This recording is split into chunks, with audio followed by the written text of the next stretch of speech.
पाकिस्तान के मौजूदा हालात का जिम्मेदार कौन? अवाम, हुक्मरान, कुदरत? जनाब, आज हम बेज़बान हैं, कुछ बोल नहीं सकते क्योंकि सच की आजादी नहीं। मगर एक मशहूर वाकया सुनाना चाहता हूं जो बिल्कुल हमारे हालात पर फुट बैठता है। पुराने वक्त की बात है। एक बुजुर्ग थे जो दिन रात अल्लाह की इबादत करते और ये दुआ मांगते, अल्लाह, मुझे किसी मुल्क का बादशाह बना दे ताकि मैं इस्लामी कानून नाफिज करूं, शराब, जुआ, जिना, झूठ, रिश्वत को खत्म करूं, हर इंसान के साथ इंसाफ करूं, सारे नेक काम करूं जो तुझे पसंद हों और तमाम बुरे काम खत्म कर दूं। इस बुजुर्ग के साथ एक बच्चा रहता था जिसका दुनिया में कोई नहीं था। वो बुजुर्ग की खिदमत करता, आसपास के गांव से खाना लाता और दिल में लालच रखता कि जब ये बुजुर्ग बादशाह बन जाएंगे तो मैं उनका वजीर बन जाऊंगा। वक्त गुजरता गया, बुजुर्ग और ज्यादा बूढ़े हो गए, बच्चा जवान हो गया और बुजुर्ग से बागी हो गया।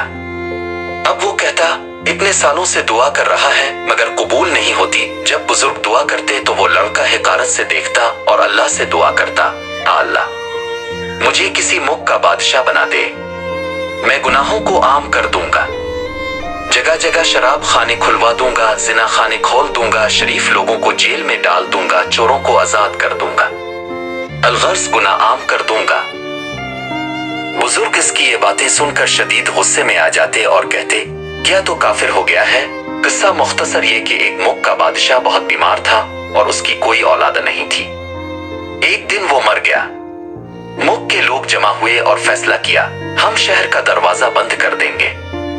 जो शख्स सुबह सबसे पहले दरवाजे पर आएगा इसे हम अपना बादशाह तस्लीम कर लेंगे। अल्लाह का करना ऐसा हुआ कि वो लड़का जो गुनाह फैलाने की दुआ करता था सुबह सबसे पहले शहर के दरवाजे पर पहुंच गया। शहर वालों ने इसे देखा, अपनी शर्त बताई और इसे अपना बादशाह बना लिया। बादशाह बनने के बाद लड़के ने अपनी दुआ पर अमल शुरू कर दिया। जगह जगह जुआ, शराब और जिना के अड्डे बनाए, चोरों को आजाद कर दिया, इंसाफ खत्म कर दिया, शरीफ लोगों को जेल में डाल दिया।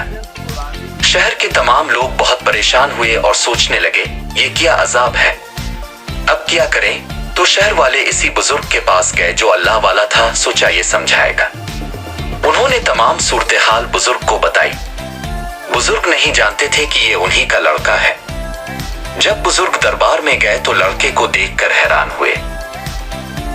बुजुर्ग ने समझाया, लोगों के साथ इंसाफ करो, अल्लाह ने तुझे इज्जत दी है।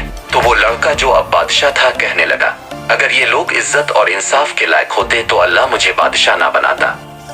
ये लोग इज्जत के लायक नहीं, इसीलिए अल्लाह ने उनको सजा देने के लिए मुझे बादशाह बनाया है। बुजुर्ग को ये बात समझ आ गई और वो बोले, जो तो कर रहा है वो सही है। वाकया ये सिखाता है कि अल्लाह ना तो नेक लोगों पर जुल्म करता है और ना बुरे लोगों को मुआफ करता है। बुरे लोगों पर इसी तरह के हुक्मरान आते हैं जो उनकी ख्वाहिशात के मुताबिक चलते हैं। पाकिस्तान के मौजूदा हालात भी यही है। हुक्मरान जो हैं वो अवाम की ख्वाहिशात के मुताबिक चल रहे हैं क्योंकि अवाम ने उन्हें मुंतखब किया, उन्हें कबूल किया। अगर अवाम ने की इंसाफ और इस्लाह चाहती तो नेक हुक्मरान आते, मगर जब अवाम बुराई, करप्शन, लालच और आजादी के नाम पर गुनाह को तरजीह देती है तो अल्लाह ऐसे ही हुक्मरान देता है, जैसा कुरान पाक में इरशाद है।